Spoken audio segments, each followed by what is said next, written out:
Hey, what up? It's Guido. I played Tornado Shot this league, and I just wanted to make a quick video on the overview on how I put together the build. You know, maybe that's gonna be useful for someone. As you can see in the background, I think I'm pretty much good with this build. I can do most of the game content, and I can do the most of the game content very quickly.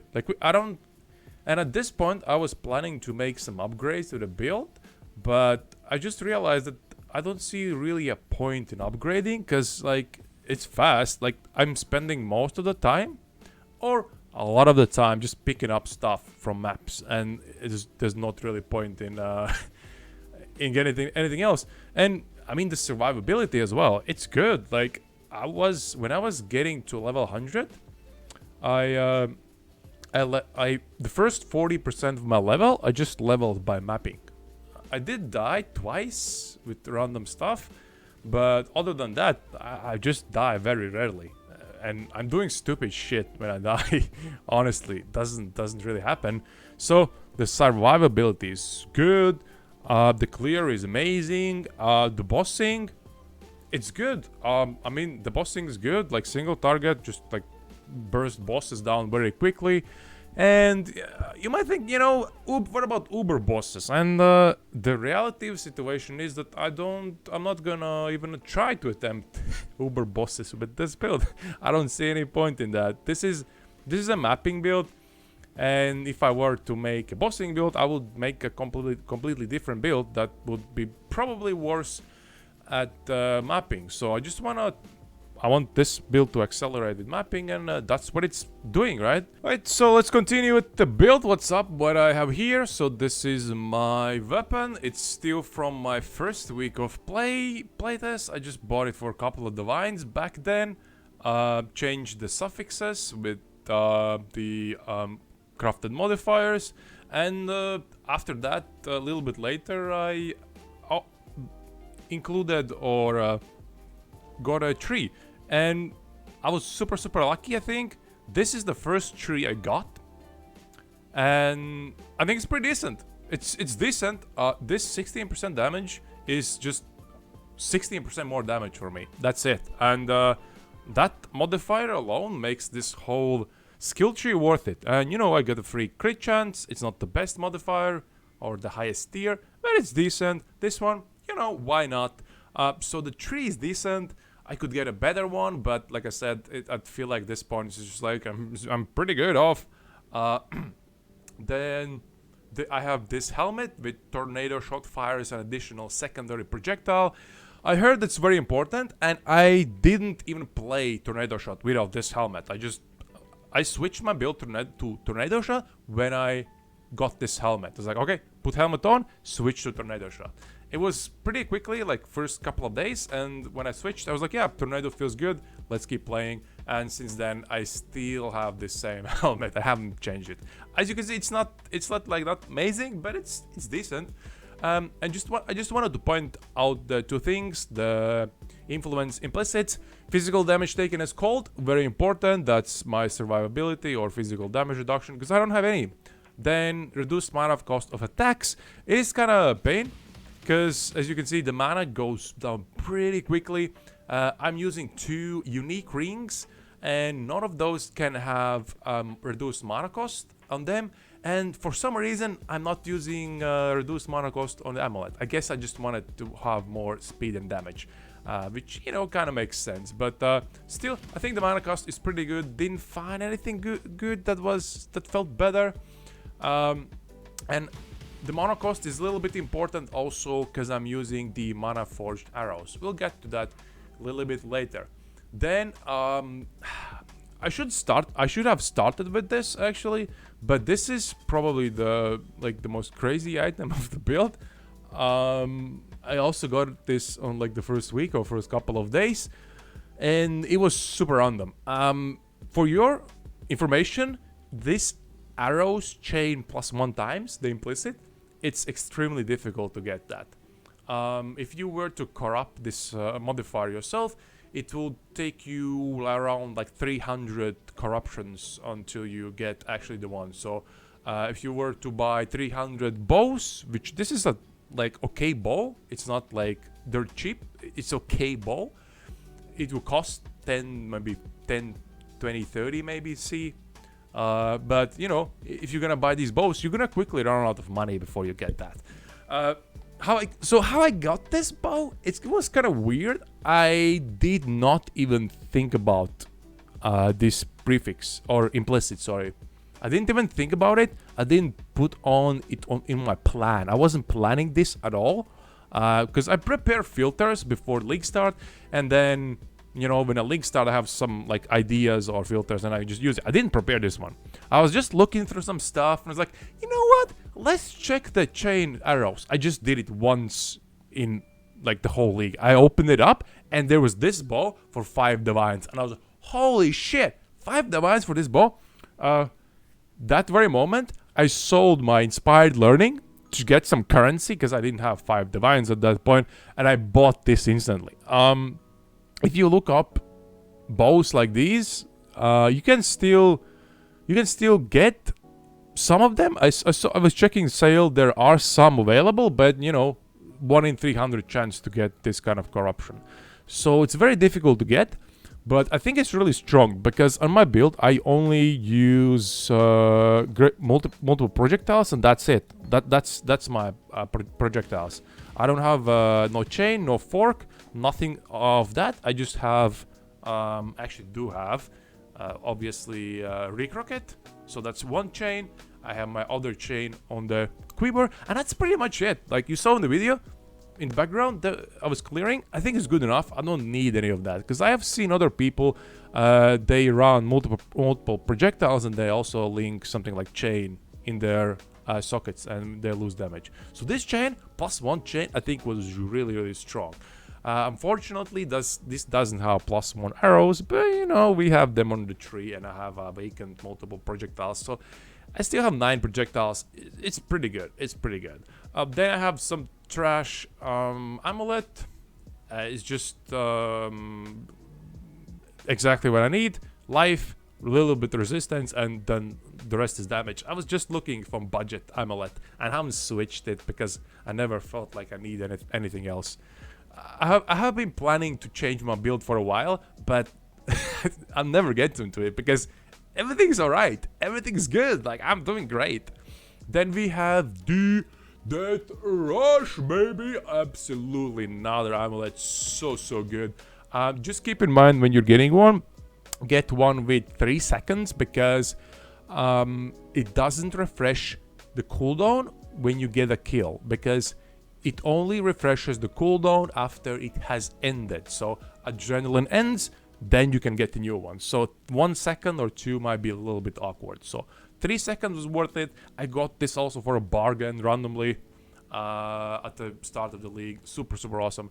Then we have the chaining. How much is that? That's 60, 90, 120% increased damage, which is like 10 to 12% more damage you get.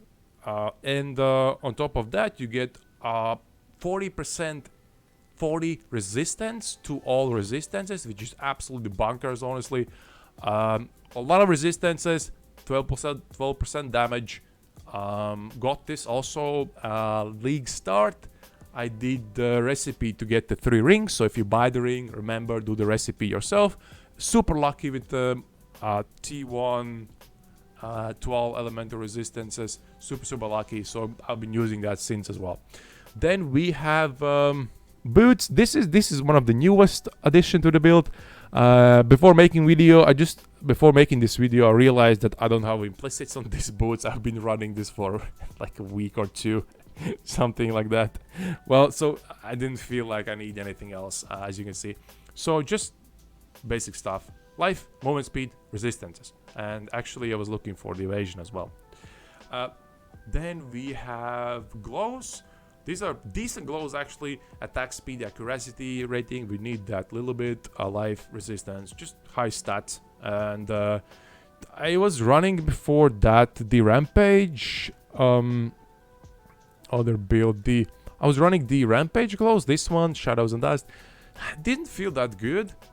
I didn't like the rampage that much, and this gives more life, more damage, also resistance, also accuracy, so just better in every way.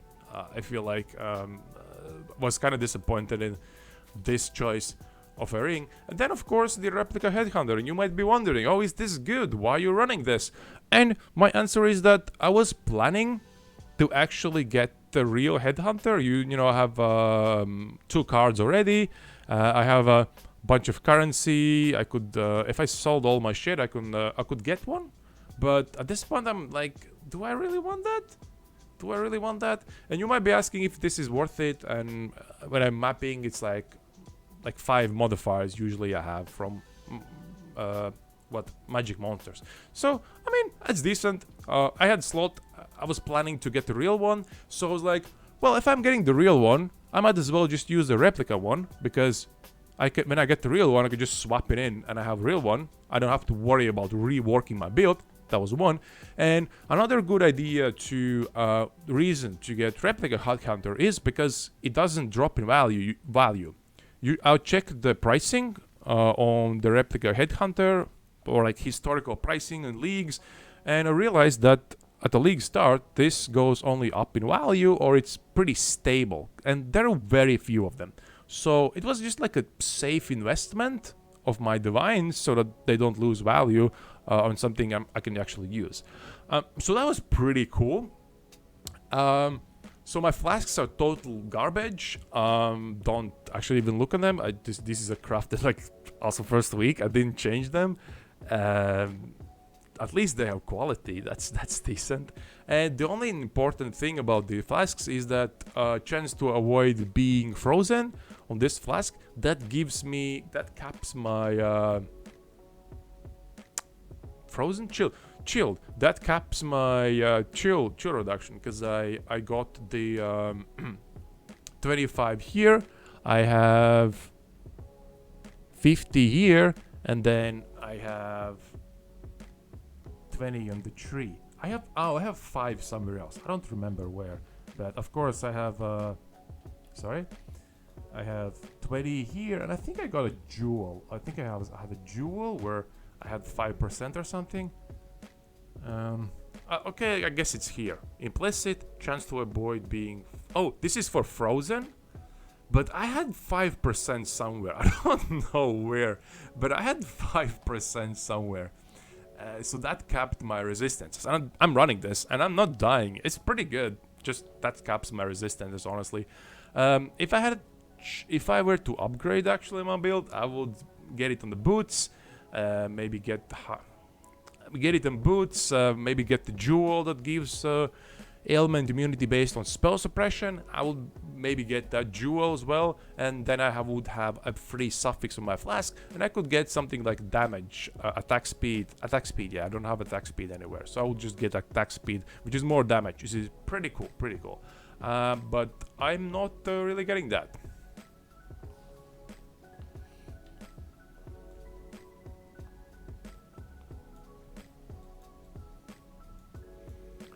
Then on the skill tree, as you can see, I'm still running this intelligence because I kind of needed that, and I was planning again to change my build at some point, but it's really good. It doesn't matter. Then I have inspired learning here, and wise inspired learning here. So first of all, these nodes are pretty good. Power charges, frenzy charges. I actually have 100% uptime, or like close to it, with mana forged arrows, and I hit them with ensnaring arrow, frenzy, and then I gain power charges on critical strike. So frenzy charges with frenzy, mana forged crit, mana forged trigger, hit frenzy, got frenzy charges, then power charge on critical strike support. I got power charges, and I also have ensnaring arrow. I didn't see a lot of people using this on PoE Ninja, but it just gives 16%, like 10 to 16% more damage taken to enemies, which is actually 10 to 16% more damage. Kind of weird. I didn't see that a lot. And one tip: there is a alternate quality to this, which gives reduced mana cost. So that's pretty cool. I recommend getting that. So yeah, these nodes not that bad. I do need the accuracy, but you might ask why I'm not using it here. Well, because this jewel is absolutely fucking nuts.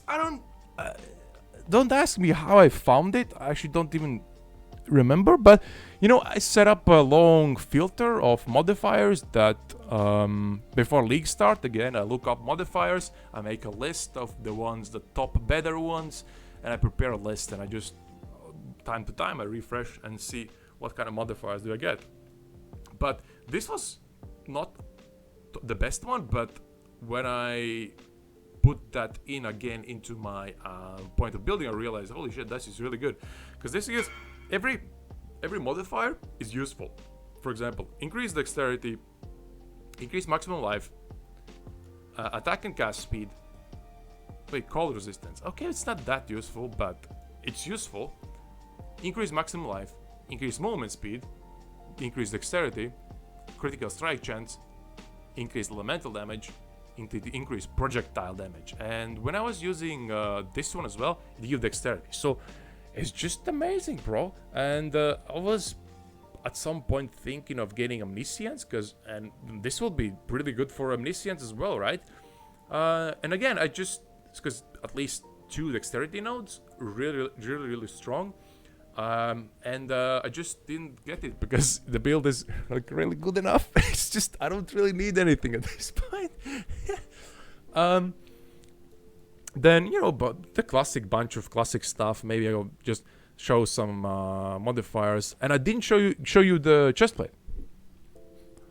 You might be wondering, wait a minute, you have a rare chest piece, but you're still using this modifier. It's useful for unique chests that don't have life. And my answer to you is that this 15% increased life when there are no life modifiers on equipped body armor. Right? Because I don't have life on my body armor.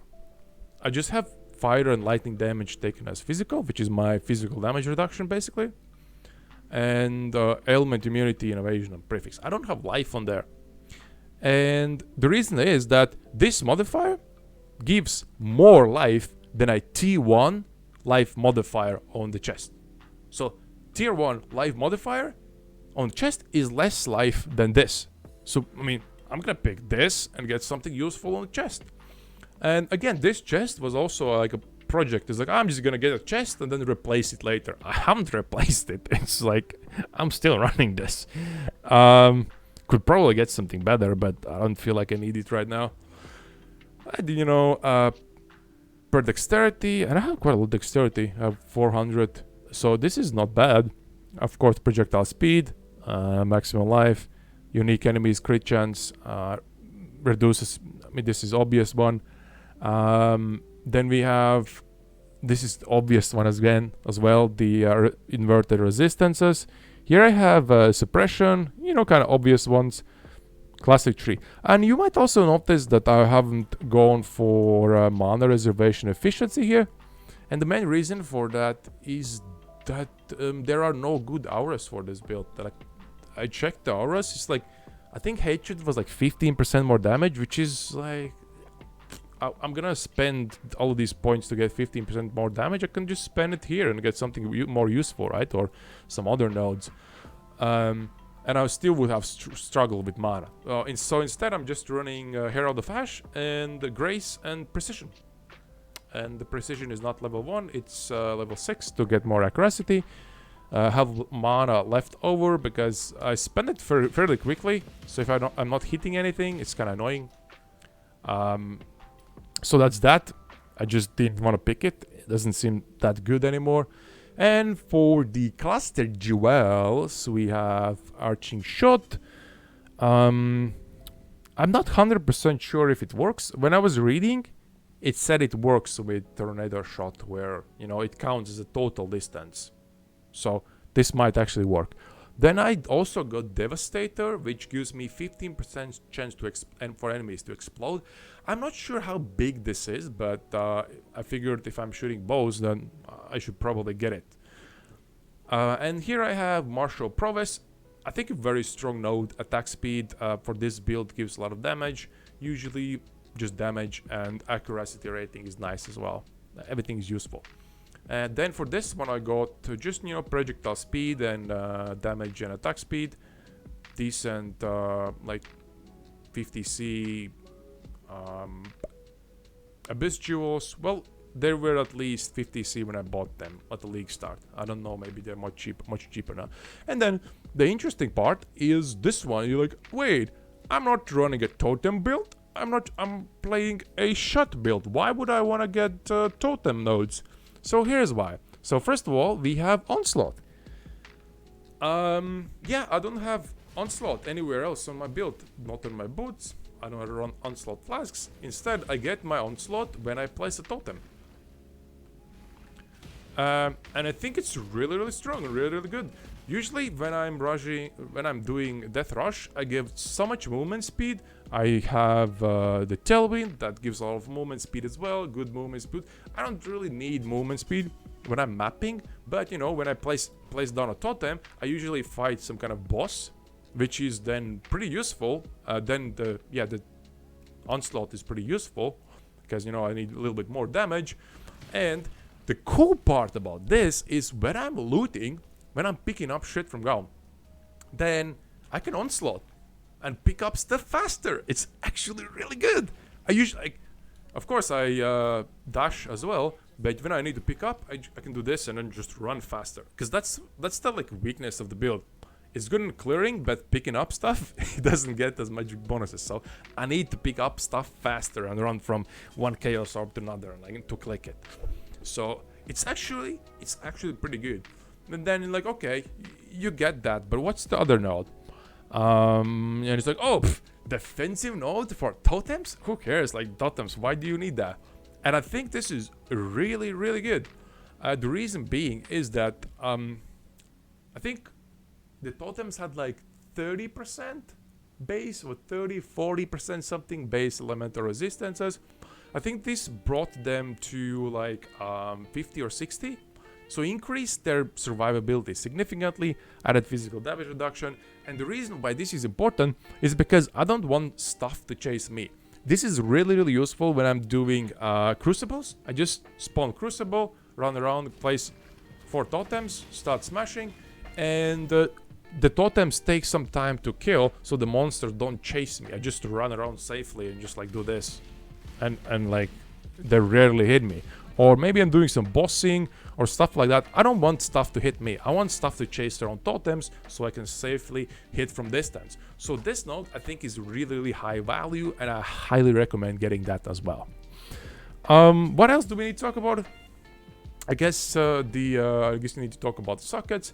I'm still running the artillery ballista with elemental penetration. This is because when I'm using ballista, I'm usually doing that for bossing. So and elemental bosses usually have elemental resistances, so penetration makes more sense for that as well. Just classic elemental damage, focused ballista. This is absolutely broken good duo gem. Not because of the wait, it's still fast. Supported skills have increased totem placement speed. Well, I was thinking that the totem placing is gonna be slower, and that's the main reason. Well, it is much better though. What I wanted to say is that this support gem is absolutely broken because it gives shit ton of totem placement speed, which is super important for totems to feel good and useful when you're playing mainly your own bow attack, right? Then we have crit chance, crit damage support, and we have inspiration to lower the mana cost of that. Similar here, we have Trinity instead. We can use Trinity for ourselves, but we cannot use it for totems. Great Awaken, great multiple projectiles, bought that. How much are they actually now? Yeah, 14. It's not that bad. I bought it for 12, around 12 divines. Inspiration, increased critical damage support again, and elemental damage. And I've seen some people getting the totems instead of artillery ballista. They get totem ballista support, and they link tornado shot as well. So your totems fire tornado shot. But I haven't tried it out. I should probably try it. But this feels But these totems deal so much damage, just ridiculous amounts of damage, that I haven't tested it. And again, I was thinking maybe I'm gonna get the new bow and then I'm gonna change it, but it's good. Everything is good anyway. Then I showed you already the Mana Forge arrows setup, and maybe someone has ideas about this, but at the league start I was playing around cast on critical strike as well, and you can trigger gems like Tornado, but in my experimentation I found that I triggered Tornado way too much. So you know, the Tornado gem that does the Tornado, first it creates the Tornado, and you shoot it, it charges up, and then it deals damage, right? It never got to a point where it dealt damage, basically. But I have a feeling that you can figure out some clever stuff with cast on critical strike. You can cast some, you can Hydrosphere cast, for example. Do some weird stuff. So I'm surprised no one has figured anything out about that yet. Haste for Val Haste, super good. Highly recommend actually. Just from the left click, you just get haste. It's really good. And of course, Grace, Herald of Fire's Precision. And on the boots, just mark on hit, Sniper's Mark, classic. And I have dash with second wind. I have no idea why people actually use Mirage Arrow. You know, the arrow movement speed. It's just so trash. Like, I never, even when I used it, you need 2 skill gems, which one of them is faster attacks, and then the arrow, and you usually move so fast that you can just run instead of shooting. It just didn't make any sense. And double dash is actually really good. Like most of the time I'm good with double dash. It's actually really good. And also that the gem has cooldown. Why does it have a cooldown? Doesn't make any sense. So I highly recommend just getting dash and second wind. It's kind of good enough, honestly. All right, and I think that's it. That wraps it up. Then thank you for watching. I hope this was useful. And if you have any questions, leave them in the comments below. And maybe you have suggestions of what could I do with this build, because I want to play still a little bit more, but everything feels good. And I'm actually thinking about getting a weird Magic Find hybrid. I've tried to craft quantity and rarity amulet craft actually recently, and I'm thinking maybe I can just push in Vendor's Gamble and do some kind of weird stuff like that, because like clearing is not gonna get faster. Maybe I can just get more loot or rarer loot with item rarity and stuff like that. So if you have any suggestions, let me know. Other than that, have a nice day. Subscribe. Maybe I'm gonna make some other videos like that. Bye bye.